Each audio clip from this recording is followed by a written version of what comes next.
అందరికీ మరణాత దేవుని వాక్యం చదువుకుందాము. యొక్క సువార్త 24వ అధ్యాయము 50వ వచనం 51వ వచనం చదువుకుందాం. ఒక సువార్త 24వ అధ్యాయము 50వ వచనం 51వ వచనము. ఆయన బేత్లెహేము వరకు వారిని తీసుకుని పోయి చేతులెత్తి వారిని ఆశీర్వదించాను. వారిని ఆశీర్వదించుచుండగా ఆయన వారిలో నుండి ప్రత్యేకింపబడి పరలోకమునకు ఆరోహణుడాయెను. ప్రార్థన. మహాగణుడైన మా ప్రియకుడిలో తండ్రి, నీకు అనేక పాదములకు వందనాలు, స్తుతులు, స్తోత్రాలు చెల్లిస్తూ ఉన్నాం స్వామి. నేను ఈ ఆరోహణ పండుగ దినముందు మమ్మల్ని అందరినీ తండ్రి నీ సన్నిధిలో తోడుకుని వచ్చి నేను ఘనపరిచే భాగ్యమును మాకు ప్రసాదింపచేసిన తండ్రి స్తోత్ర. ఈ ఆరోహణ పండుగ ద్వారా రావలసిన మేలును మేము ధ్యానించుచుండగా మాతో ఉండి మీరు మాట్లాడండి అయ్యా. వెనుగని చెవులు గ్రహించగలిగే బోధి మా అందరికీ ప్రసాదింపచేసి మాట్లాడని మీరు కాదు, కానీ మీరు నా పరిశుద్ధాత్మ దేవుడే అన్నట్లుగా మీరే నాలో ఉండి మాట్లాడింపచేసి నీ వాక్యాన్ని అందించి బోధించి నేను నీ యొక్క వర్తమానమును మమ్మల్ని వెలిగింపచేసి మహిమ పొందమని వాక్యాన్ని అందించి బోధిస్తున్న బోధకుడైన యేసు నామములో అడిగి వేడుకుంటున్నాము తండ్రి. ఆమేన్. ఆరోహణ బలమీచుటకునా ఆరోహణ బలమీచుటకునా మరుగైన శరీర రక్తములు మరుగైన శరీర రక్తములు ప్రభువే స్వయముగా అందించును. ప్రభువే స్వయముగా అందించును. బైబిలు మిషను నాయకుడు కలువరి నాదుని ప్రియసుతుడు ఫాదరు దేవదాసు. ఈ ఆరోహణ పండుగ దినముందు ప్రభు అయిన యేసు స్వామిని ధ్యానించడానికి వచ్చిన దేవునికి విశ్వాసులారా, ఆరోహణ యొక్క పండుగ శుభములు, దీవులు, రోజులు అందరికీ ప్రభు దయచేసి దీవించి నడిపించునుగాక. ఆమేన్. దేవుడు తన ఉచితమైన కృపను బట్టి మనందరము కూడా యేసు క్రీస్తు ప్రభు వారి యొక్క క్రిస్మస్ పండుగ చేసుకున్న మనము, అలాగే పునరుద్ధాన పండుగ ఈస్టర్ పండుగ చేసుకుంటున్న మనము ఎంతో ఉత్సాహముతో, ఎంతో ఆనందముతో, ఎంతో సంతోషముతో మరి జరిగించుకున్న ఈ పండుగను బట్టి దేవుని స్తుతిస్తూ, అదే విధముగా మనము కూడా మరి ఈ యొక్క ఆరోహణ పండుగను కూడా ఉత్సాహముతో, ఆనందముతో జరిగించుకోవలసిందిగా భక్తులైన దైవజనులు మనకు తెలియజేస్తున్న వారే ఉన్నారు. కనుక ఈరోజు మనందరం కూడా ఆరోహణ పండుగలో ఉత్సాహముతో, ఆనందముతో మనందరం ఈ పండుగ చేసుకోవలసిన వారే ఉన్నాం. అందుకనే భక్తుడైన దావీదు గారు అంటున్నారు, ఈ యొక్క దినముందు మీరు ఉత్సహించండి, ఆనందించండి అన్నారు. ఏమన్నారండి? ఉత్సహించండి, ఆనందించండి అన్నారు దావీదు మహారాజు గారు. అలాగే దైవజనులు దేవదాసయ్య గారు కూడా ఈ ఆరోహణ పండుగను ఎలా చేసుకోమన్నారు? ఉత్సాహముతో, ఆనందంతో చేసుకోమన్నారు. కనుక దేవుని పాదాల దగ్గరికి వచ్చిన వారలారా, మనందరికీ కూడా ఏముండాలి? ఈ రోజు ఉత్సాహము, ఏముండాలి? ఉత్సాహం ఉండాలి, ఆనందం ఉండాలి, సంతోషం ఉండాలి. ఇంకా ఈ ఆరోహణ పండుగను ఆనందముతో, ఉత్సాహముతో, సంతోషముతో జరిగించుకోవడానికి దేవుని పాదాల ఎదురు మనందరినీ తోడుకొచ్చిన దేవాది దేవునికి మనందరము కూడా కృతజ్ఞత, స్తుతులు, స్తోత్రాలు చెల్లిస్తూ ఈ యొక్క వాక్యాన్ని బట్టి మనం చూస్తున్నట్లయితే యేసు క్రీస్తు ప్రభువు యొక్క ఆరోహణ చరిత్ర మనము 3 భాగములుగా వివరించుకున్నట్లయితే మనం చూస్తే, మొదటిగా మనం చూస్తే ఆరోహణ ముందు జరిగే చరిత్ర, అలాగనే ఆరోహణ జరిగించే ఆరోహణ దినం ముందు జరిగే చరిత్ర, తర్వాత ఆరోహణ తర్వాత జరిగే చరిత్ర. ఈ 3 కూడా ఒక కథగా మనం వాక్య గ్రంథంలో చూడబోతూ ఉన్నాం. మరి ఈ కథ మనకి ఎలా ఉంటుందంటే, ఈ యొక్క దీని వల్ల లాభం ఏమిటి అని మనం చూస్తున్నట్లయితే ఇది మనకు విరోధముగా కనబడవచ్చు, కఠినముగా కనబడవచ్చు, ఒకవేళ చిక్కుగా కూడా ఉండవచ్చు. కానీ అందు మనకు గల ప్రయోజనమును మనము గ్రహించుకుందాం ఈరోజు. లేకపోతే అందుగలిగిన ప్రయోజనం మనకు ఈ యొక్క గ్రంథము నుండి మనం ఈరోజు తెలుసుకున్నట్లుగా మనం చూద్దాం. ఇంకా మనం చూస్తున్నట్లయితే ప్రభు యొక్క జన్మ పూర్వం జరిగే చరిత్ర, అలాగే ప్రభు యొక్క జన్మ చరిత్ర, అలాగే ప్రభు యొక్క జీవిత చరిత్ర, అలాగే ప్రభు యొక్క పునరుద్ధాన చరిత్ర, అలాగే ప్రభు యొక్క ఆరోహణ చరిత్ర. వీటి వల్ల మనకు కలిగే మేలులు తెలుసుకుందాం. ఈ 5 వాటి వల్ల కలిగే మేలులు అలాగే ఆశీర్వాదాలు మనం ఈరోజు నేర్చుకునవలసిన వారమే ఉన్నాం వాక్య గ్రంథంలో నుండి. ఈ 5 చరిత్రలు కూడా హృదయపూర్వకముగా మనం ఎవరైతే ధ్యానిస్తారో, మరి ఈ 5 చరిత్రలు ఎవరైతే మనస్పూర్వకంగా ధ్యానిస్తారో, హృదయపూర్వకంగా ధ్యానిస్తారో వారికి దేవుడట మేలును ప్రసాదిస్తారు. ఏం ప్రసాదిస్తారంట? మేలును ప్రసాదిస్తారు. ఒకవేళ లేకపోతే ఆత్మ తండ్రి ఈ చరిత్ర రాయించలేరు. కాబట్టి ఆత్మ దేవుడే ఈ చరిత్ర రాయించారంటే వీటిని ధ్యానించడం ద్వారా మనకి ఏం కలుగుతుంది? మేలు కలుగుతాయి. ఏం కలుగుతాయంటే మేలులు కలుగుతాయి. అందుకనే దైవజనులు దేవదాసయ్య గారు కూడా పాటలో రాయించారు, యేసుని ధ్యానించండి అన్నారు. ఏమన్నారండి? యేసునామ స్మరణ చేయండి అనే పాటలో ఎవరు ధ్యానించారట? యేసుని ధ్యానించారట.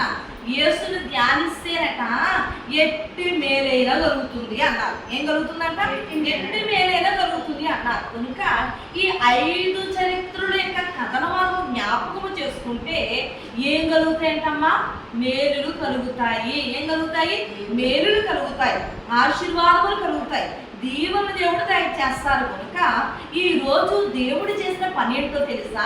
ఈ ఆరోహణ పండుగ దినమందు ఆరోహణ చరిత్రను జ్ఞాపకం చేసుకుంటా కూర్చుని వారడారా యేసు క్రీస్తు ప్రభువారు బేతనీ వరకు వెళ్ళారు. ఎక్కడ వరకు వెళ్ళారంట? బేతనీయ. 24వ అధ్యాయం 50-51 చూస్తే యేసు క్రీస్తు ప్రభువారు బేతనీ వరకు వెళ్ళి వారందరి మీద కూడా ఏముంచారంట?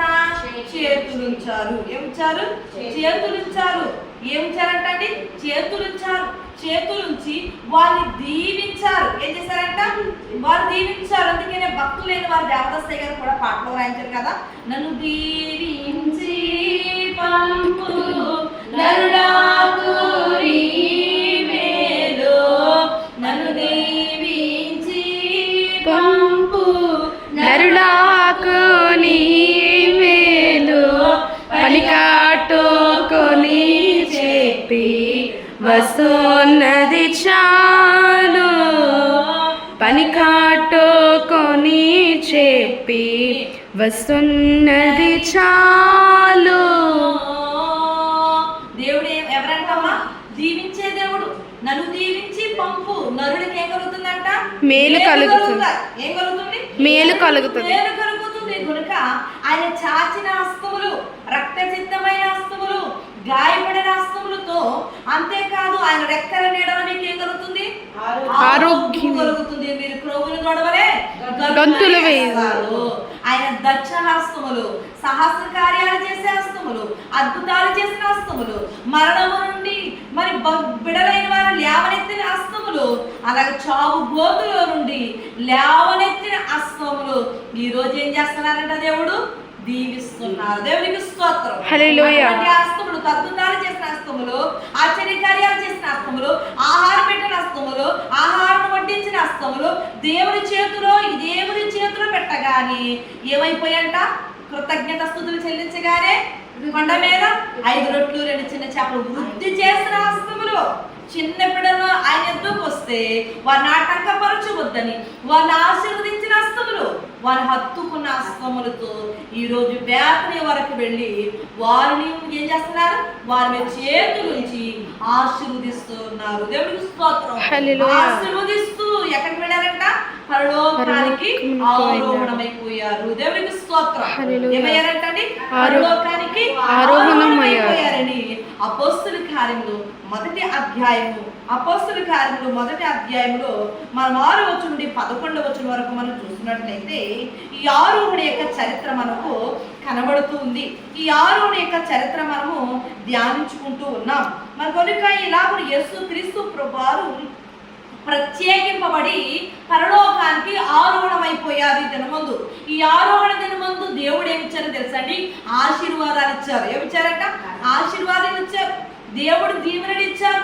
దేవుడు మేలును దయచేశారు కనుక ఈ ఆరోహణ పండుగ వద్దు ఎవరైతే దేవుని పాదాల దగ్గరకు వస్తారో వారికి ఏమొస్తాయంట? ఆశీర్వాదాలు కలుగుతాయి. ఎవరైతే ఈ పండుగను ఉత్సాహంతో ఆనందంతో సంతోషంతో జరిగించుకుంటారో వారికి ఏమిస్తారంట దేవుడు? దీవెనలు ఇస్తారు. వారికి ఏమిస్తారంట దేవుడు? మేలును దయచేస్తాడు. కనుక ఈరోజు ఏ మేలు కొరకు వచ్చావో, ఏ ఆశీర్వాదాల కొరకు వచ్చావో, ఏ దీవెనల కొరకు వచ్చావో, వచ్చిన వారిని దేవుడు వట్టి చేతులతో పంపకుండా దీవించే దేవుడు, ఆశీర్వదించే దేవుడు, మేలులు చేసే దేవుడు. అట్టి దేవుడు తలంచుకుంటానికి వచ్చిన వారిడారా పట్టుకెళదాము దీవులు, అందుకుందాము ఆశీర్వాదాలు, పొందుకుందాము మేలులు. కనుక ఈరోజు మనము ఆరోహణ పండుగ ద్వారా వచ్చే మేలును మనము జ్ఞాపకం చేసుకుంటూ, ఈ ఆరోహణ పండుగలో మనకు కలిగే ఆశీర్వాదాలు జ్ఞాపకం చేసుకుంటూ మనం చూసుకున్నట్లయితే ముందుగా యేసు ప్రభువు శిష్యులైన వారికి ఇచ్చే మేలు జ్ఞాపకం చేసుకుందాం. ఎవరికి చేసిన మేలండి? శిష్యులైన వారికి చేసే మేలులు. లేకపోతే ఆరోహణ పండుగ ద్వారా శిష్యులైన వారికి దేవుడు ఏ మేలు ఇచ్చారో, ఏ ఆశీర్వాదాలు ఇచ్చారు, ఏ దీవెనలు ఇచ్చారో ఈ రోజు వాక్య గ్రంథము ద్వారా మనం జ్ఞాపకం చేసుకున్నట్లయితే మరి మత్తయి సువార్తలోను, మార్కు సువార్తలోను, లూకా సువార్తలోను, అలాగే మరి యోహాను సువార్తలోను, అపొస్తలుల కార్యములోను, ఇంకా ఈ యొక్క గ్రంథాలు మనం చూస్తున్నట్లయితే శిష్యులైన వారికి దేవుడు చేసిన మేలు కనబడుతున్నాయి. శిష్యులైన వారు దేవుడిచ్చిన ఆశీర్వాదాలు కనబడుతున్నాయి. దీవించిన దీవెన మనకు జ్ఞాపకం కనబడుతున్నాయి. ఈరోజు వాటిని జ్ఞాపకం చేసుకుందాం. యేసు క్రీస్తు ప్రభువారు వీరికి ఉద్యోగాన్ని ఇస్తున్నారంట. ఏమిస్తున్నారంట? ఒక ఉద్యోగాన్ని అప్పగిస్తున్నారు. చూడండి మత్తయి సువార్త 28:19 మనం చూస్తే, మత్తయి సువార్త 28:19 చదువుకుందాము. మీరు వెళ్ళి సమస్త జనులకు శిష్యులుగా చేయుడి అన్నారు. మీరు వెళ్ళి సమస్త జనులను శిష్యులుగా చేయుడి అంటే శిష్యులకు గొప్ప ఉద్యోగాన్ని ఇస్తున్నారు. ఏమిస్తున్నారంటే శిష్యులైన వారికి గొప్ప ఉద్యోగం ఇస్తూ ఉన్నారు. లోకము పని కాదు, కానీ ఈ యొక్క వారికి ఉద్యోగాన్ని బట్టి లోకంలో ఉన్న వారి దగ్గరికి, రాష్ట్రంలో ఉన్న వారి దగ్గరికి, దేశంలో ఉన్న వారి అందరి దగ్గరికి వెళ్ళి ఏం చేస్తున్నారంట? సమస్తమును కూడా ఎవరిగా చేయాలంట? శిష్యులుగా చేయండి. ఏం చేయమన్నారు? మీరు వెళ్ళి లోకము దగ్గరికి వెళ్ళి, లోకంలోకి వెళ్ళి, రాష్ట్రాల్లోకి వెళ్ళి, దేశంలోనికి వెళ్ళి ప్రజలందరికీ కూడా రాష్ట్రమంతా, దేశమంతా, పల్లి అంతా, అందుకే అయ్యారన్నారు పల్లి ఎందు క్రిస్మస్, పట్టణం ఎందు క్రిస్మస్, దేశమంతా క్రిస్మస్, రాష్ట్రమంతా క్రిస్మస్ అన్నారు. అలాగే ఈ రోజు పల్లి ఎందు, రాష్ట్రమందు, మరి ప్రపంచమంతా కూడా ఏం ప్రకటించమంటున్నారు? దేవుని సువార్త ప్రకటించండి. కనుక మీరు శిష్యులుగా మార్చండి అని ఈ గొప్ప ఉద్యోగాన్ని అప్పగిస్తున్నారు. ఈ ఉద్యోగం ద్వారా కలిగే మేలు ఏంటో తెలుసండి? పాపం నుండి విడిపించబడడం, లోకం నుండి విడిపించబడడం. అలాగే లోకంలో చేసిన ఉద్యోగం చేస్తే పాపం నుండి విడిపించబడరు, లోకం నుండి విడిపించబడరు, అయోగ్యత నుండి విడిపించబడరు, చెడుగు నుండి విడిపించబడరు. కానీ ప్రభు వీరికి ఇచ్చిన ఉద్యోగము ద్వారా వేటి నుండి విడిపించబడతారంట? పాపము నుండి విడిపించబడతారు, లోకము నుండి విడిపించబడతారు, సైతాన్ నుండి విడుదల పొందుతారు. కలిగే లాభము కనుక ఈ ఆరోహణ పండుగ ద్వారా మరి వీరు చేస్తున్న మేలు, వీరికిచ్చే మేలును మనం జ్ఞాపకం చేసుకున్నట్లయితే వారికి చేయవలసిన పని ఏంటో తెలుసా? పొలములు అంటే లోకము. ఏంటండి? లోకము. లోకములోనికి వెళ్ళండి అని చెప్తూ వారికి ఇచ్చిన ఆజ్ఞ ఏంటో తెలుసా? సువార్త. వారికి ఇచ్చిన ఆజ్ఞ ఏంటండి? సువార్త. మీరు లోకం అనే పొలంలోనికి వెళ్ళండి, సువార్తని ఆజ్ఞను పట్టుకోండి, సువార్తను మీరు ప్రకటించండి. దేవునికి స్తోత్రం. ఏం ప్రకటించమన్నారు? సువార్తను ప్రకటించండి.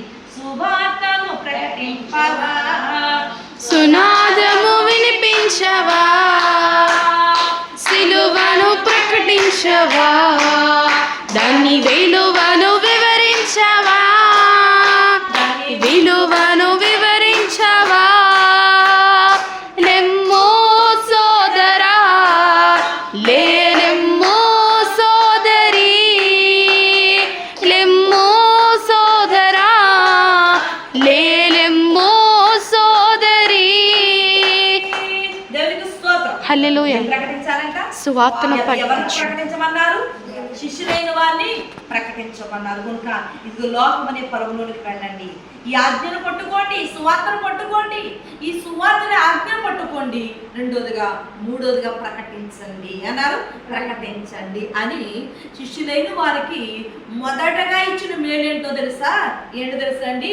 మరి మత్తయి సువార్త 28:19 చూస్తే, మత్తయి సువార్త 28:19 చూస్తే, పరలోకమందును భూలోకమందును సర్వాధికారం ఉన్న ప్రభువే, అనగా పైన క్రింద సర్వాధికార సంపూర్ణ అధికారం ఉన్న ప్రభు శిష్యులకి ఉద్యోగం ఇస్తున్నాడు. దేవుని స్తోత్రం. ఏం చేరటని? ఉద్యోగం ఇచ్చారట.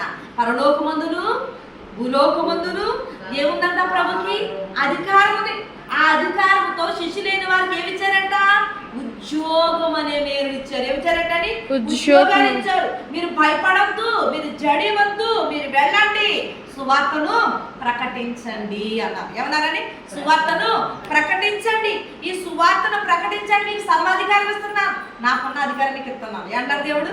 నాకున్న అధికారము మీకు ఇస్తున్నా. పరలోకం ఉంది, భూలోకం ఉంది, అంటే ఏముంది? అధికారం ఉంది. కాబట్టి ఈ అధికారాన్ని మీకు ఇస్తున్నాను, మీరు వెళ్ళి సువార్తను ప్రకటించండి అన్నారు. అందుకని దైవజనుడు దేవదాసయ్య గారు మరి బైబిల్ మిషన్, పరలోకములో ఉన్న బైబిల్ మిషన్, దేవుని అంతరంగంలో ఉన్న బైబిల్ మిషన్ను అందుకుని భూలోకానికి తీసుకుని వచ్చి ఈరోజు ప్రపంచమంతా, దేశ విదేశాలంతా వ్యాపింపబడడానికి, వృద్ధిలోకి రావడానికి దైవజనుల యొక్క దేవదాసయ్య గారి యొక్క ప్రార్థన ఏంటండి? ప్రార్థన. ఆ ప్రార్థన బట్టి ఈరోజు సర్వలోకములకు బైబిల్ మిషన్ వ్యాపించబడింది. సర్వ సృష్టికి బైబిల్ సువార్త ప్రకటించబడింది. ఒక మరి సంస్థగా, మరి ఒక కోటగా, ఒక పండగ హెడ్ క్వార్టర్గా గుంటూరులో మరి స్థాపించబడింది. ఆ గుంటూరు ఆదుకుని ఈరోజు బైబిల్ మిషన్ అంతా కూడా, భూలోకం అంతా కూడా వ్యాపించబడడానికి కారణము దైవజనుల యొక్క దేవదాసయ్య గారి యొక్క ప్రార్థన. కనుక ఈరోజు శిష్యులైన వారికి అప్పగించిన పని వారు నమ్మకంగా చేసి సువార్తను ప్రకటించారు. ఆ ఉద్యోగాన్ని ప్రకటించారు. ఆ ఉద్యోగంను వారు కలిగి ఉంటున్నారు. ప్రశ్న వేయకుండా, వెనకాడకుండా ప్రభుకు, ప్రభు అనే సర్వని నాకు ఏ అధికారం ఉందో అధికారాన్ని మీకు ఇస్తున్నాను, మీరు సర్వలోకానికి వెళ్ళి, సృష్టికి వెళ్ళి సువార్తను ప్రకటించండి అన్నారు. కనుక అదే అధికారంతో సువార్తను ప్రకటించారు. ఇది ఒక మొదటి మీరు. అలాగే బైబిల్ మిషన్ వారిని మేము దర్శనము ద్వారా, అలాగే స్వప్నముల ద్వారా దేవుడు చూపించిన, అబ్రహామా నేను చూపించిన దేశానికి వెళ్ళు అని ప్రభు అబ్రహాముతో చెప్పినట్లుగా ఈరోజు బైబిల్ మిషనే దర్శనం ద్వారా అందుకున్న మిషన్. అలా బైబిల్ మిషన్ సేవకులే దర్శనం ద్వారా జరిగిస్తున్న సేవ. కాబట్టి ఆ సేవను బట్టి ఈరోజు మేము కూడా ప్రభుత్వ అధికారాన్ని బట్టి భూలోకం అంతటా బైబిల్ మిషన్ సువార్తను ప్రకటించడానికి ఈ గొప్ప ఉద్యోగం అనే మేలును మాకు ఇచ్చారు. ఈ అధికారాన్ని బట్టి మేము సువార్తను ప్రకటించే సాధకులుగా, వీరులుగా, పౌరులుగా అలాగే మమ్మల్ని కూడా దేవుడు ఏర్పాటు చేస్తారు. దేవుడికి స్తోత్రం. కనుక ఈరోజు మిమ్మల్ని కూడా అడుగుతాడమ్మా, మీరు నా పని చేస్తారా అని అడిగితే, దర్శనం ద్వారా మీరు నా సువార్త ప్రకటించండి అంటే మీరేం చెప్తారు? ఏం చెప్తారమ్మా? చేస్తారా, చేయరా? దర్శనం ద్వారా మీరు నా సువార్తను ప్రకటించండి అని అంటే మీరు ఏం చేయాలి? చేస్తారా, చేయరా? దేవుడు చెప్తే చెయ్యాలి. ఏం చేయాలి? దేవుడు చెప్తే చేయాలి. మా యొక్క అయ్యగారు ఒకప్పుడు దర్శనం ద్వారా సువార్తను ప్రకటించమంటే వెనకడుగు వేసారట. వేస్తే కష్టాలు వచ్చాయట, నష్టాలు వచ్చాయట, శ్రమ వచ్చిందంట.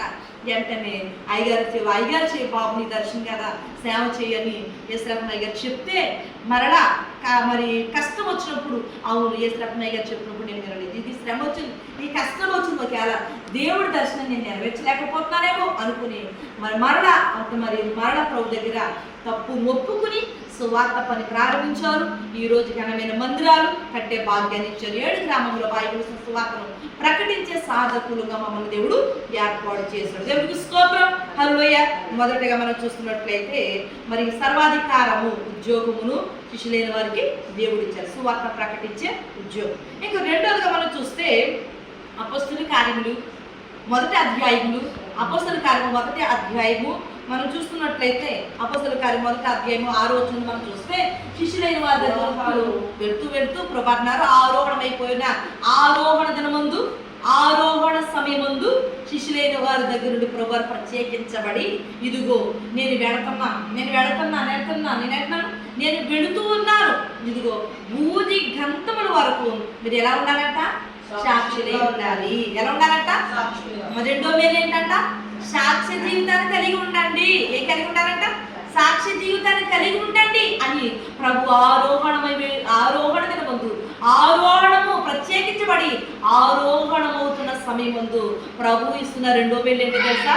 మీరు సాక్ష్య జీవితాన్ని కలిగి ఉండండి అన్నారు. సాక్ష్యమిచ్చేదా మన స్వామి యేసు దేవుడని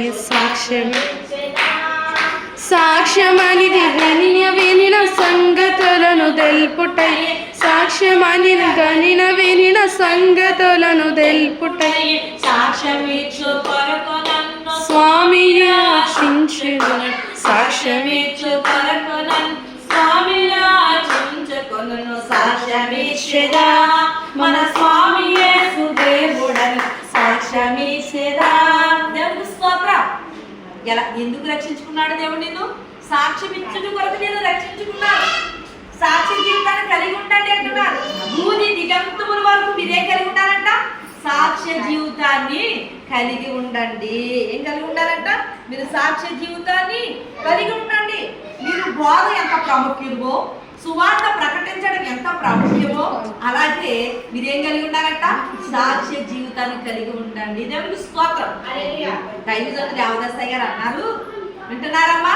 దైవజనుడు దేవదాసయ్య గారు అన్నారు, సువార్త ప్రకటించడము ఒక ఎత్తైతే సాక్ష్య జీవితం కలిగి ఉండడం గొప్పది అన్నారు. సువార్త ప్రకటింపబడడం ద్వారా కాదు, కానీ సాక్ష్యం జీవితం ద్వారా, సాక్ష్యం చెప్పడం ద్వారా అనేక ఆత్మలు దేవుని ఎందుకు ఏమొస్తాయంట? దేని ద్వారా వస్తాయంట? వార్త కన్నా, వాక్యం కన్నా, దేని ద్వారా? సాక్ష్యము ద్వారా ఏమొస్తాయంట? దేవుని ఎందుకు ఆత్మలు నడిపించబడతాయి. దేవునికి స్తోత్రం. హల్లెలూయా. నీవు ఫలించే కొమ్మగా ఉన్నావు, సాక్ష్య జీవితం కలిగే కొమ్మగా ఉన్నావు. ఈ సాక్ష్య జీవితం కలిగి ఉన్న నీవు నీ సాక్ష్యాన్ని బట్టి అనేక మందిని దేవుని ఎందుకు నడిపిస్తున్నావా? నీ సాక్ష్యం దేవుని ఎందుకు అనేక మందిని తీసుకుని వస్తుందా? నీ సాక్ష్యం ద్వారా అనేక మంది భక్తులను దేవుని ఎందుకు తోడుకుని వస్తుందా? ఆలోచన చేసుకుంటే దేవుడు అంటున్నారు, ఇదిగో బోధ కంటే ప్రాముఖ్యమైనది ఏంటి? సాక్ష్యం. ఏంటంటే సువార్త ప్రకటించే అధికారము గొప్పది. రెండోది ఏది గొప్పది? సాక్ష్యం ఇచ్చే గొప్పది. అందుకే అయ్యారు అన్నారు, మరి దేవుని వాక్యం కన్నా, సువార్త కన్నా సాక్ష్యం అనేక ఆత్మ దేవుని ఎందుకు నడిపిస్తుంది అని. దేవునికి స్తోత్రం. ఒకసారి ప్రశ్న వేసుకోండి. రక్షణ పొందావు కదా, నీ సాక్ష్య జీవితం కలిగి ఉన్నావు కదా, నీ సాక్ష్యం ద్వారా నీ కుటుంబాన్ని దేవుని ఎందుకు నడిపించుకోగలిగావా? నీ బిడ్డలను దేవుని ఎందుకు నడిపించుకోగలిగావా? నీ గ్రామస్తులని, ఇరుగు పొరుగు వారిని, నీ బంధువులని, స్నేహితులను దేవుని ఎందుకు నడిపించుకోగలిగావని ఆలోచన చేసుకుంటే, అవును ప్రభా, నా సాక్ష్య జీవితం నా బిడ్డను రక్షించుకోలేకపోతున్నానేమో, నా సాక్ష్యము నా భర్తను రక్షించుకోలేకపోయిందేమో, నా సాక్ష్యమే లోకములో ఉన్న ఇరుగు పొరుగు వారిని రక్షించుకోలేకపోయిందేమో అని ఆలోచించుకుంటూ, ప్రశ్న వేసుకుంటూ తను ఎక్కడ చేయాలని సాక్ష్యం ద్వారా అనేక ఆత్మలు దేవుని ఎదుట నడిపించే ఒక కొమ్మగా, ఫలించే కొమ్మగా నేను ఉంటాను అని ప్రభు యొక్క మనం అందరం వాగ్దానం చేసే వారంగా ఉందాము. దేవుడికి స్తోత్రం. మొదటగా దేవుడిచ్చిన మేలేంటి? సువార్త ప్రకటించే సర్వాధికారము. ఏ వార్త అండి? సువార్త ప్రకటించే సర్వాధికారం శిష్యులైన వారికి ఇచ్చారు. రెండోదిగా ప్రభు ఆరోహణమై వెళుతున్న సమయం ముందు శిష్యులను అందరినీ ఏమని దీవిస్తున్నాడు? ఏమని ఇస్తున్నారు? మేలు భూదికి అంతముల వరకు మీరు ఉండండి అన్నారు. మరి మనం ఎలా ఉందాం? ఎలా ఉందండి? భూదికి అంతముల వరకు ఎలా ఉందా? మరి మన సాక్ష్యం చెప్తామా లేదా? అందరికి చెప్తామా లేదా? మరి మన సాక్షి ఒక ఆత్మనైనా రక్షించాలి లేదా? రక్షించింది. దేవునికి స్తోత్రం. మూడోదిగా మనం చూద్దాం. మూడో మేలు ఆరోహణం ద్వారా కలిగే మూడో మేలు మనం చూస్తే యోహాను సువార్త 14వ అధ్యాయం 3వ వచనం. 14వ అధ్యాయం 3వ వచనం మనం చూస్తే, మీకు స్థలము సిద్ధపరచుచున్నాను, మీ కొరకు స్థలము సిద్ధపరచబెడుచున్నాను అంటున్నారు. మరి భూలోకములో మనకు ఎంత స్థలం ఉందో మనకు తెలుసు. మనకు నివసించడానికి ఇంటిలో స్థలం ఉంది, అలాగే స్థలాలు ఉన్నాయి, కోటలు ఉన్నాయి, పొలాలు ఉన్నాయి. కానీ దీని కొరకు కాదు, కానీ ప్రభు మాత్రం అంటున్నారు, దీని కొరకు ప్రభు వెళ్ళవలసిన అవసరం లేదు, కానీ మన కొరకే ప్రభు మరి ఎందుకు వెళ్తున్నాడంటే పరమందు స్థానం సిద్ధపరచడానికి వెళుతూ ఉన్నాడు. దేవుని స్తోత్రం. దేనికి వెళ్తున్నారంటే పరమందు మనకు స్థలాన్ని స్థిరపరచడానికి వెళ్తున్నారు. ప్రభు పుట్టినప్పుడు స్థలం ఉన్నాయనికి నక్కలకు బొరియాలుండే ఆకాశ పక్షులకు గూడుండెను. నక్కలకు బొరియాలుండే ఆకాశ పక్షులకు గూడుండెను. నువ్వు ఇంత స్థలమైనాను ఎక్కడ లేకుండెను. ఒక్కింత స్థలమైనాను మనకు నీకెక్కడ లేకుండెను. రాజులకు రాజైన నీ మన విభుని పూజ చేయుటకు రండి. దేవునికి స్తోత్రం. యేసుప్రభు పుట్టినప్పుడు స్థలం ఉందా? లేదు. నక్కలకు బొరియలుండును, ఆకాశ పక్షులకు గూళ్ళెండెను, ఒక్కింత స్థలమైన ప్రభుకు లేదు. కానీ ఈ రోజు మనకు స్థలాలు ఉన్నాయా లేదా? ఒక్క స్థలం కాదు, ఎన్ని స్థలాలు కొనుక్కుంటున్నావు కదండి, ఎన్ని గృహాలు కొనుక్కుంటున్నామో. ఇవన్నీ ఎవరిది? దేవుని యొక్క దీవెన, దేవుని యొక్క మేలు. బంగారం ఉంది, కోటలు ఉన్నాయి, ఆస్తులు ఉన్నాయి, ఐశ్వర్యం ఉన్నాయి. అందుకే మోడీ గారు అంటున్నారు త్వరలో లాక్డౌన్ పెట్టబోతున్నాను. ఏం పెట్టబోతున్నాను? లాక్డౌన్ పెట్టబోతున్నాను. కాబట్టి మీ దగ్గర డబ్బున్నా, మీ దగ్గర ధనం ఉన్నా, లేకపోతే విస్తారమైన మీ దగ్గర లక్షల కోట్లున్నా మీరు డబ్బులు దాచుకోండి కానీ బంగారం కొనొద్దు అంటారు. ఏమన్నారు? బంగారం కొనొద్దు. మీరు బంగారం కొన్నారంటే డబ్బులు ఎవరు కొట్టుకుపోతారు? విదేశీయులు కొట్టుకుపోతారు. రేపు పొద్దున మన దగ్గర ఏముండదు, డబ్బు ఉండదు. అందుకే కాబట్టి మీరు ఎవరికి ఎక్కువ ఏం కొనకూడదు, బంగారం కొనొద్దు. కాబట్టి ఏమి కొనుక్కోకుండా మీరు డబ్బులు దాచుకోండి, రేపు పొద్దుట లాక్డౌన్ రాకపోతుంది అని మోడీ గారి ముందు మనకి తెలియజేస్తూ ఉన్నారు. అలాగే యేసుక్రీస్తు ప్రభువు కూడా అన్నారు, మీరు నాకు స్థలం ఇవ్వకపోయినా, మీరు నాకు స్థలం ఇవ్వకపోయినా, చోటు ఇవ్వకపోయినా, నేను మాత్రం మీకు ఏమిస్తాను? ఎక్కడ ఇస్తాను? పరలోకంలో ఇస్తాను. అందుకే నేను మీకు స్థలమును సిద్ధపరచడానికి వెళ్తున్నాను. దేవునికి స్తోత్రం. సిద్ధపరచడానికి వెళ్తానండి దేవుడు.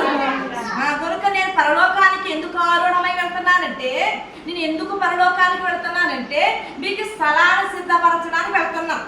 సువార్త ప్రకటించబడి ఎంత ప్రాముఖ్యమో, సాక్ష్య జీవితం కలిగి ఎంత ప్రాముఖ్యమో, ఈ రెండింటితో పాటు మనకి ఏముండాలంట? ఏముండాలమ్మా? స్థలం ఉండాలి. ఏముండాలి? స్థలం ఉండాలి. ఎక్కడ? పరలోకములో స్థలం ఉండాలి. కనుక మూడోదిగా మనం చూసుకున్నట్లయితే, మొదటిగా సువార్త ప్రకటించే సర్వాధికారము మొదటి మేలు, రెండోది సాక్షి జీవితం కలిగి ఉండే రెండో మేలు, మూడోది పరలోకములో స్థలం అనే మేలు. ఏమిస్తారంట? పరలోకములో మనకి స్థలాన్ని సిద్ధపరిచే మేలును దయచేస్తూ ఉన్నారు. ఇక నాలుగోదిగా మనం చూస్తున్నట్లయితే, నాలుగో మేలు మనం చూస్తే ఆరోహణ ద్వారా కలిగే నాలుగో మేలు మనం చూస్తే మత్తయి సువార్త 28వ అధ్యాయం 20 మత్తయి సువార్త 28వ అధ్యాయం 20 చూస్తే, యుగ సమృద్ధి పర్యాంతము మీతో కూడా నేను ఉన్నాను అంటారు. ఆయన వెళ్ళిపోయేటప్పుడు శిష్యులకు దిగులుంది. దేవునికి స్తోత్రం. ఏంటంటమ్మా? యేసు ప్రభువారు మరి చనిపోయారు, తిరిగి లేచారు. ఎన్ని రోజులు ఉన్నారు? 40 రోజులు. ఎన్ని రోజులు? ఈ రోజు ఎన్ని రోజులు? 40 రోజులు. ఈ 40 రోజులు వెళ్ళిన యేసయ్య తిరిగి వచ్చి శిష్యులైన వారితో మాట్లాడారు. శిష్యులైన వారు ధైర్యపరిచారు, శిష్యులైన వారు బలపరిచారు, శిష్యులైన వారు పలకరించారు, వారిలో ఉన్న పెరుగుతనాన్ని పోగొట్టారు. వాళ్ళకి సంతోషం వచ్చింది, ఆనందం వచ్చింది. ఈ 40 రోజులు 33.5 సంవత్సరాలు మరి ఉన్న సహవాసం ఒక ఎత్తు అయితే, ఈ 40 రోజులు ఉన్న సహవాసము మరింత సన్నిహితమైన సహవాసం. ఈ సహవాసంతో ఉన్న ఈ 40 రోజులు యేసు ప్రభుతో పాటు ఉన్న శిష్యులైన వారికి ప్రభు వారు ఆరోహణమే వెళ్ళిపోతున్న సమయంలో ఏం పుట్టిందంట? వాళ్ళకి దిగులు. ఏమొచ్చిందంటే దిగులు, వేదన, దుఃఖము, బాధ. మరి నిన్న తిన ముందు మరి చెప్పాను కదండి, మా అన్నయ్య గారు చనిపోయారని. మరి హైదరాబాద్ నుంచి మా అక్కడ పిల్లలు వచ్చారు. మరి నేను సాయంత్రం ముందు బ్యాగులు సర్దుకుని మళ్ళీ హైదరాబాద్ వెళ్తున్నారు ఉద్యోగాల కోసం. మన హైదరాబాద్లో ఉద్యోగాలు కదండి. అందులో పెద్దోడు ధైర్యంగా బ్యాగ్ తగిలించుకున్నాడు, కానీ చిన్నోడు కదలతలేదు. ఆ బ్యాగ్ పట్టుకుని కదులుతలేదు. ఒరే 7 గంటలకు జగ్గపేటలో బస్సు ఎక్కాలరా, ఒరే రారా నాడు అన్నీ పిలుస్తున్నా, ఈయన అన్నాడు 7 అవ్వలేదు, ఇంకా ఏమవ్వలేదు, 7 అదే కదరా ఇక్కడికి వెళ్దాం కంగారు పడుకో అంటున్నాడు. అంటే అన్నాడు నాకు చాలా దిగులుగా ఉంది. ఏమన్నారు? నాకు చాలా దిగులుగా ఉంది, నేను వెళ్ళలేకపోతున్నాను, నేను మిమ్మల్ని అందరిని విడిచి వెళ్ళలేకపోతున్నా. వాళ్ళ అమ్మ కూడా అంటుంది పొరునికి వెళ్ళిపోతుంది, నాకు కూడా చాలా బాధగా ఉందిరా, నువ్వు నేను వెళ్ళలేకపోతాను అనకరా బాబు, నాకు కూడా ఎలా ఉంది, దుఃఖంగా ఉంది, దిగులుగా ఉందని వాళ్ళ అమ్మ కూడా ఇదే మాట మాట్లాడుతున్నావు. అవును కదండి, యేసు ప్రభువు వారు 40 రోజులు ఉన్న సహవాసాన్ని బట్టి వీళ్ళు ఎక్కడికి వెళ్ళలేకపోతున్నారు, ప్రభుని విడిచి ఉండలేకపోతున్నారు, ప్రభు వారిని విడిచి ఉండలేకపోతూ అంటున్నారు. మరి వెళుతున్న వీళ్ళని ధైర్యపరచడానికి, వీళ్ళలో దుఃఖం పోగొట్టడానికి, వీళ్ళలో ఉన్న దిగులు పోగొట్టడానికి, వీళ్ళలో ఉన్న అధైర్యాన్ని పోగొట్టడానికి, వీళ్ళలో ఉన్న బాధను పోగొట్టడానికి, చింతను పోగొట్టడానికి ఏమంటారు, యుగ సమాప్తి వరకు సదాకాలం నేను మీతో ఉంటాను. దేవునికి స్తోత్రం. సదాకాలము నీతో నేను జీవించెదను యేసయ్యా, సదాకాలము నీతో నేను జీవించెదను యేసయ్యా, యేసయ్యా, యేసయ్యా, యేసయ్యా, యేసయ్యా. దేవునికి స్తోత్రం. ఎవరితో ఉంటారని దేవుడు? సదాకాలము మనతో ఉండే దేవుడు. ఎవరితో ఉండే దేవుడు? అందుకే మీరు దిగులు పడకండి, యుగ సమాప్తి వరకు నేను మీతో ఉంటాను అంటున్నాను. ఏమంటున్నారు? పరలోకానికి ఆరోహణమై వెళుతున్న ప్రభు వారిచ్చే వారిలో ఉన్న దుఃఖాన్ని దిగులను పోగొట్టి వారికి ధైర్యం ఇచ్చే మాట ఏంటో తెలుసా, నేను మీతో ఉంటాను అంటున్నాను. కనుక ఈరోజు మనుషులతో దేవుడు ఉంటారు. ఎవరితో ఉంటారండి? మనుషులతో దేవుడు ఉంటారు. అలాగే పరలోకంలో మనుషులు ఎవరితో ఉంటారు? దేవుడితో ఉంటారు. ఈ ప్రభు భూలోకలే అన్నారు మీతో నేను ఉంటాను అంటున్నారు. ఏమన్నారండి? మీతో నేను ఉంటాను అని ధైర్యపరుస్తూ మనం బలపరుస్తూ మనతో ఉంటాను అని చెప్తున్నారు. రెండోది పరలోకములో ఎవరితో ఉండే భాగ్యాన్ని ఇస్తారు దేవుడు? దేవుడితో ఉండే భాగ్యాన్ని మనకిస్తారు. కనుక భూలోకములో మనుషుల యొద్ద దేవుడు ఉంటే పరలోకములో దేవుని యొద్ద మనం ఉండే భాగ్యాన్ని దేవుడు ప్రసాదింప చేస్తే దేవుడే అన్నారు. కనుక అట్టి ఆరోహణ ద్వారా కలిగే మేలు, 4వ మేలు ఏంటంటే ప్రభు మనతో ఉండే మేలు, ప్రభుతో పాటు మనం ఉండే మేలు. ఇక్కడ మనం చూస్తున్నట్లయితే 5వదిగా మనం చూద్దాము.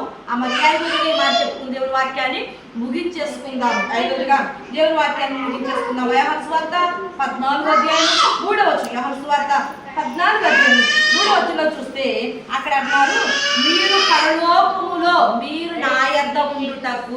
ఏమన్నారండి? మీరు నా వద్ద ఉండుటకు మీకు పరలోకానికి వెళ్ళి స్థానాన్ని సిద్ధపరుస్తారు అన్నారు.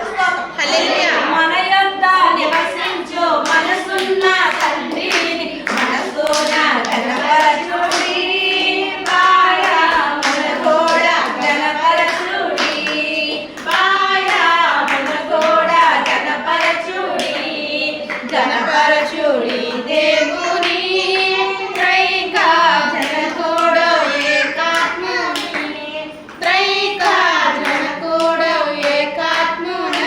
దేవునికి స్తోత్రం. ఏమేమి ఇస్తున్నారు? 5వ మేలు, మీరు పరలోకములో నా యొద్ద ఉంటారు. దేవునికి స్తోత్రం. ఎవరి దగ్గర ఉంటారంట? మొదటేమో సువార్త ప్రకటించే మేలు, రెండోది మీరు సాక్షి జీవితాన్ని కలిగి ఉండే మేలు, 3వ మేలేంటి? ప్రభుతో పరలోక స్థలాన్ని సిద్ధపరిచే మేలు, 4వది సదాకాలం మీతో నేను ఉంటాను అనే మేలు, 5వది ఏంటండి? 5వదిగా పరలోకంలో నా యొద్దే ఉంటారు. దేవునికి స్తోత్రం. స్థలాన్ని సిద్ధపరచడమే కాదు కానీ, స్థలాన్ని మీకు ఇవ్వడమే కాదు కానీ, మీకు ఇల్లు కట్టి ఉంచడమే కాదు కానీ ఎవరి దగ్గర ఉంటారంట? మనందరూ ఎవరి దగ్గర ఉంటాం? దేవుని దగ్గర ఉంటాం. ఎవరి దగ్గర ఉంటాం? మరి భూలోకంలో ఎవరి దగ్గర ఉండాలి చెప్పండి అమ్మా? ఎవరి దగ్గర ఉండాలి? దేవుని దగ్గర దగ్గర మనం ఉంటే పరలోకంలో ఎవరి దగ్గర ఉంటాం? మనము ప్రభు దగ్గర ఉంటాము. దేవునికి స్తోత్రం. ఎవరైతే దేవుని సన్నిధిలో ఉంటారో వారు ప్రభు యొద్ద ఉంటారు. కనుక ఈ 5వ మేలు ఏంటో తెలుసా అండి? మీరు పరలోకములో నా యొద్ద ఉంటారు. కనుక ఈ 5 మేలుల దగ్గరికి వెళ్ళి జ్ఞాపకం చేసుకుంటూ ఈ ఆరోహణము చరిత్ర ద్వారా కలిగే మేలు బట్టి మనందరం కూడా ఈ ఆశీర్వాదాలు, మేలు, దీవులు అందుకుందాము. మన స్వార్థ ప్రకటిద్దాము.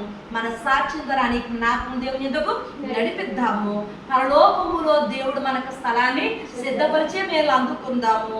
దేవుడు సదాకాలం మనతో ఉంటానన్నారు కాబట్టి మన ఒంటరిలో కాదు. మనం దిగులు పడవలసిన అవసరం లేదు. మనతో పాటు దేవుడు ఉంటారు. ఇంకా 5వదిగా మనం చూస్తున్నట్లయితే పరలోకంలో దేవుడు మన ఎంత ఉంటారు. అట్టి ఆరోహణ పండుగ ద్వారా దేవుడు అనుగ్రహించే ఈ మేలులు అందుకుందాం. దేవుడు హస్తాలు ఎలా ఉన్నాయి? ఈరోజు ఎలా చేశారండి? బ్యాగ్ని వరకు వాళ్ళందరినీ తీసుకుని వెళ్ళి వారి మీద చేతులుంచి ఏం చేశారు? ఆశీర్వదించారు. ఏం చేశారు? ఆశీర్వదించారు. 6 దినాలు కష్టపడి 7వ దినం కూడా ఏం చేశారు? విశ్రాంతి దినం ముందు కూడా ఏం చేశారండి? ఆశీర్వదించారు. ఆ దినం ముందు ఎలా ఆశీర్వదించారు అలాగే యేసు ప్రభువారు కూడా 40 రోజులు ఉండి ఆయన పరలోకానికి ఆరోహణమే వెళుతూ ఈ 5 మేలులు ఇచ్చిన దేవుడు ఈ ఆశీర్వాదాలు పొందుకుని ఆశీర్వదించుట నీ శక్తి ఇష్టము, ఆశీర్వాదాలు పొందుట నా శక్తి ఇష్టము అని దైవజనుల దేవదసాయి గారు అన్నట్లుగా గాయపడిన హస్తములు, రక్త సిద్ధపడిన హస్తములు, స్వస్థపరిచిన హస్తములు, మేలు చేసిన హస్తములు, సాహస కార్యాలు చేసిన హస్తములు, అద్భుతాలు చేసిన హస్తములు, ఆశ్చర్య కార్యాలు చేసిన హస్తములు, ఈ దక్షిణ హస్తములతో మనందరినీ ఆశీర్వదించి ఈ 5 మేలు పొందుకుని దీవించబడగలిగే ధన్యత దీవెన కూడా వచ్చిన మనందరికీ ఈ ఆరోహణ పండుగ ఎలా చేసుకోవాలి? ఎలా చేసుకోవాలి? కనుక ఈ రోజు ఎంతో ఉత్సాహంతో సంతోషంతో ఈ పండుగ చేసుకునే భాగ్యం ఇచ్చారు. అలాగే ఉత్సాహంతో ఆనందముతో ఈ వేళ పొందుకుని పట్టుకుపోయి మనందరం కూడా మేఘం వచ్చి యేసు ప్రభువుని ఎలా తీసుకుని వెళ్ళిందో అలాగే రేపు షెక్కైన మేఘం వచ్చి ఎలా తీసుకెళ్తుంది? అటు షెక్కైన మేఘం కొరకు సిద్ధపడి మేఘం ఎక్కగలిగే ధన్యత దీవెన ఈ ఆరోహణ పండుగలకి మనందరికీ ప్రభు దయచేసి దీవించి నడిపించును గాక. ఆమేన్.